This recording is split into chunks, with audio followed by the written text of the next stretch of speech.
Malgré ce verdict, M. Gbagbo prête serment, garde le contrôle de la télévision publique, du siège du gouvernement, des locaux des différents ministères dans le quartier administratif du plateau. Ce maintien du pouvoir sans titre est dénoncé par l'opposition ainsi que par la communauté internationale. Dans ce bras de fer, le contrôle de la rue devient la ressource principale du jeu politique, d'autant plus que les multiples tentatives diplomatiques pour amener M. Gbagbo à céder pacifiquement le pouvoir s'avèrent vaines.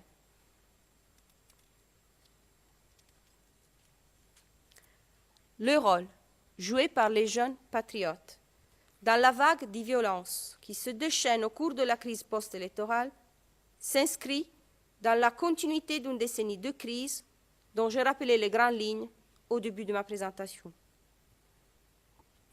Il s'ensuit que, contrairement à son caractère apparemment spontané, la mise en place des barrages et le pillage systématique n'est qu'un instrument politique, lucidement planifié, rapidement mis en place. Cela est aussi confirmé par la dynamique de prolifération des barrages, des pillages et des violences ciblées, survenant quelques heures après la tenue de la fameuse Assemblée générale de la Galaxie patriotique, le 24 février 2011 à Yopougon, dont l'accusation a relaté ce matin. Et c'est Charles Blé Goudet qui préside cette Assemblée.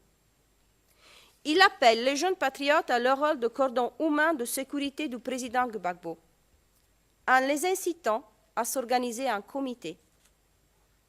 Ces comités étaient destinés non seulement à empêcher le déplacement de l'ONUCI, perçu comme complice des forces anti-Gbagbo, mais également à trouver et à chasser les étrangers à Abidjan et dans le reste du pays.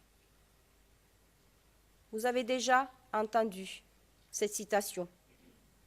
Vérifiez les entrées et les sorties de vos quartiers et dénoncez toutes les personnes étrangères qui viennent dans votre quartier.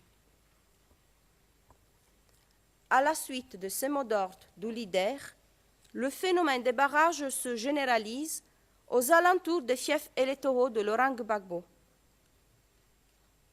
Il gagne rapidement la commune de Yopougon, qui se transforme subitement en un gigantesque tamis. Des barrages sont dressés çà et là à partir de sacs de sable et de débris d'étal. Sans exception, les véhicules sont méticuleusement fouillés. Les passagers sont sommés de descendre à chaque checkpoint pour être palpés. Les sacs à main des passagers sont fouillés, les papiers d'identité contrôlés. Par ailleurs, les individus étrangers aux différents quartiers sont détectés et soumis à un interrogatoire serré. Il est indéniable qu'au-delà de l'apparent désordre dans lequel ils se sont propagés, les pillages d'Abidjan constituent une action collective pour une large part concertée, planifiée, politiquement construite et orientée. Un triste déjà-vu, Monsieur le Président, Madame, Messieurs les juges, puisque ce modus operandi caractérisait déjà les actions des jeunes patriotes en 2002, 2003, 2004, 2006 et 2007. Les victimes relatent qu'au cours des événements qui se sont déroulés à Yopougon, on pouvait lire au fronton de l'un des petits commerces pillés et occupés, la Côte d'Ivoire aux Ivoiriens, les magasins, les points de vente d'Atiéké, les marchés de bois de Yopougon, cible principale des violences et des pillages des jeunes patriotes, ont un seul dénominateur commun, selon eux, être tenus par des immigrés. Maliens, Burkinabés, Mauritaniens, Nigériens, ainsi que par les Ivoiriens du Nord, tous considérés comme des partisans d'Alassane Ouattara ou perçus comme tels. l'occupation et la destruction des petits commerces étaient d'une telle ampleur que les victimes témoignent de la quasi-impossibilité de se procurer des produits de consommation entre la fin du mois de mars et l'arrestation de M. Gbagbo. On retrouve la même origine ethnique dans les attaques et dans les violences systématiques perpétrées par les jeunes patriotes au détriment des Ivoiriens du Nord.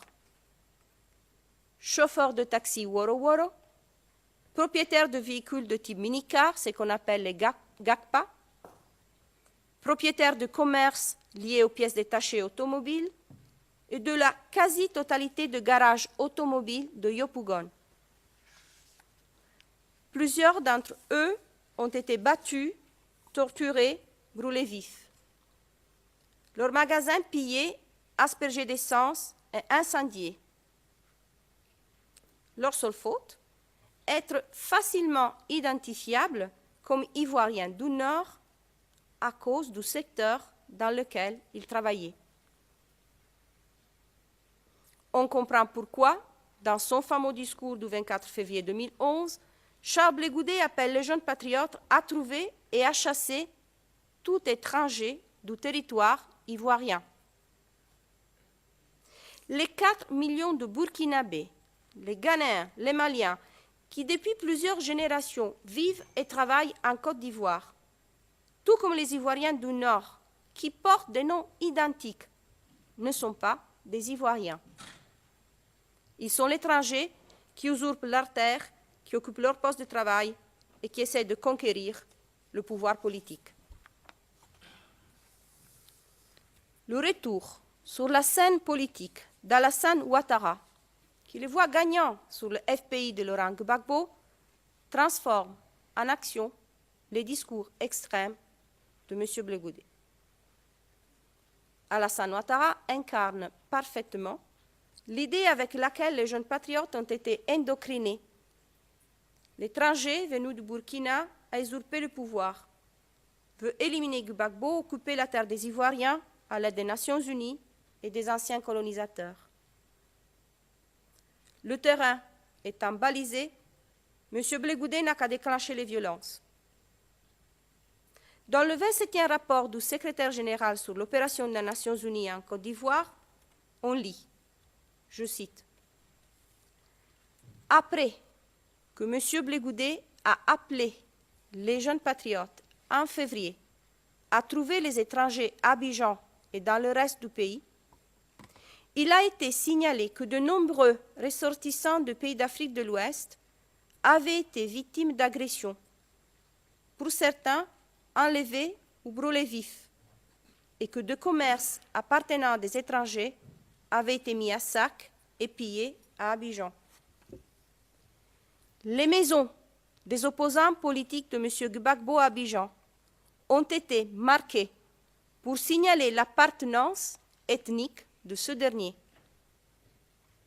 Depuis la mi-décembre, plus de 434 assassinats, au moins 520 cas d'arrestation et détention arbitraire, parfois accompagnés d'actes de torture, et au moins 72 disparitions ont été signalées. Fin de citation.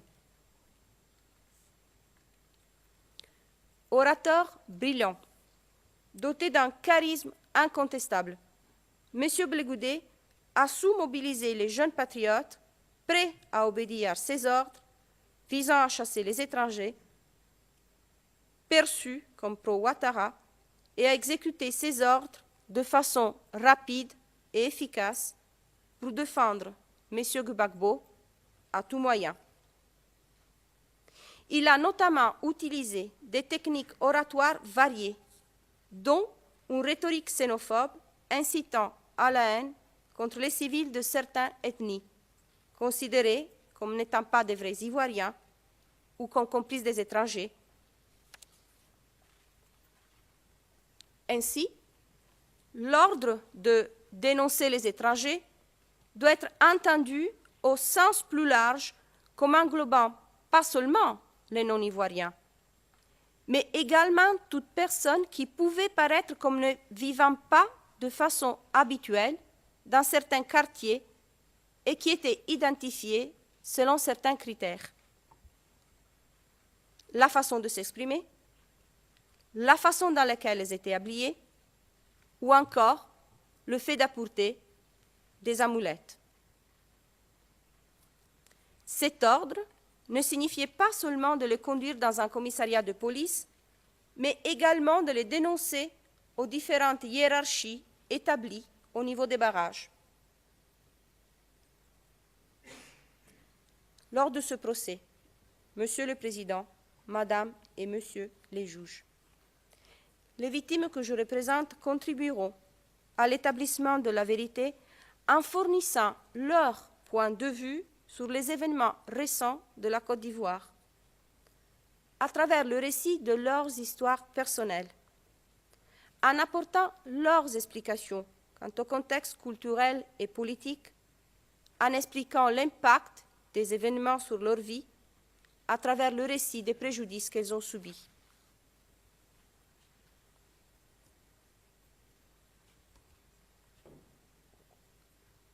Monsieur le Président, Madame et Monsieur les juges, il serait erroné de dire que les victimes n'ont aucune attente. Elles n'en ont que de légitimes, à l'instar de ce que tout individu a à l'égard d'une cour de justice. Les victimes attendent que la justice un jour soit rendue. Les victimes attendent que la vérité soit faite sur les exactions commises pour que leur souffrance d'aujourd'hui puisse être apaisée, mais surtout pour que les crimes et les erreurs du passé ne se répètent pas dans l'histoire de la Côte d'Ivoire. Les victimes attachent à cette procédure une valeur importante, essentiellement pour 3 raisons. D'abord, elles estiment que la juridiction nationale n'a pas démontré être capable de mener à bien des enquêtes et des poursuites contre les auteurs allégués des crimes commis lors de la crise post-électorale. S'il est vrai que 2 des individus qu'elles estiment être responsables des crimes dont elles ont souffert sont aujourd'hui ici, devant vous, pour être jugés, plusieurs restent impunis et continuent de vivre dans les endroits où les victimes elles-mêmes résident. Deuxièmement, la commission Dialogue, Vérité et Réconciliation, mise en place à l'issue de la crise, dont la mission principale constituait à œuvrer en toute indépendance à la réconciliation et au renforcement de la cohésion sociale entre toutes les communautés vivant en Côte d'Ivoire, n'a pas été, selon la plupart des victimes, à la hauteur des attentes. Troisièmement, la question des réparations pour les victimes reste une chimère. La Commission nationale pour la réconciliation et l'indemnisation des victimes des crises survenues en Côte d'Ivoire a été créée le 24 mars 2015. Le but de la Commission est celui de parachever la mission de la Commission Dialogue, Vérité et Réconciliation et de répondre à l'impératif devoir de réparation qui incombe à l'État vis-à-vis des victimes. Au-delà de cette déclaration de principe, plusieurs questions sensibles restent ouvertes. Qui pourra effectivement bénéficier des réparations? Quelles ressources financières sont effectivement disponibles? En raison des échecs nationaux, tous les espoirs des victimes sont tournés vers la Cour, afin de pouvoir enfin connaître la vérité. Pour les victimes, le droit à la vérité est l'une des composantes du droit à la justice. Dans le processus de mise en œuvre de ce droit, les victimes ont un intérêt central à ce que l'issue de telle procédure apporte de la clarté au sujet de ce qui s'est effectivement passé et comble l'éventuel fossé qui pourrait perdurer entre l'établissement procédural des faits et la vérité elle-même. Les victimes sont des acteurs indépendants des procédures qui se déroulent devant cette Cour. Leurs préoccupations diffèrent de celles de l'accusation, n'en déplaise à la défense. Elles veulent utiliser ce droit qui leur est garanti de contribuer à la recherche et à l'établissement de la vérité. Ce processus passe par la prise de parole, le partage des faits vécus, la reconnaissance des préjudices qu'elles ont subis et des crimes qui en sont à l'origine. Le choix des victimes de demander à participer à la procédure est avant tout une démarche individuelle, permettant à chacune d'entre elles de transmettre une partie de leur histoire et de leur connaissance des événements. Ainsi, tout au long de cette procédure, j'essayerai de vous transmettre les préoccupations individuelles et uniques exprimées par chacune des victimes que je représente. Car nous devons tous garder à l'esprit que l'histoire que nous allons tous ensemble essayer de retracer au sein de ce forum ne reflète pas seulement le passé, mais aussi le présent et le futur. En définitive, rappelons-nous tout au long de ce procès que ce sont les victimes qui sont au cœur de la procédure. Elles en sont la triste raison d'être. Ainsi, derrière les termes juridiques et techniques que chaque participant sera amené à utiliser, n'oublions pas que des centaines de femmes, d'hommes et enfants sont attentifs à l'évolution de ces procédures. Je peux vous assurer que le fait pour les victimes d'être représentées aujourd'hui et de pouvoir exprimer leur voix dans les procédures constitue en soi un élément de ce que l'on peut qualifier de réparation au sens général du terme et concrètement participe à leur lutte quotidienne pour rétablir le cours de leur vie, ou plutôt la continuer, en devant tenir compte de ce qu'ils ont subi et qui fait désormais partie de leur histoire. Je vous remercie. Thank you very much, Mrs. Masida. Merci beaucoup, Maître Masida, pour les représentants légaux des victimes.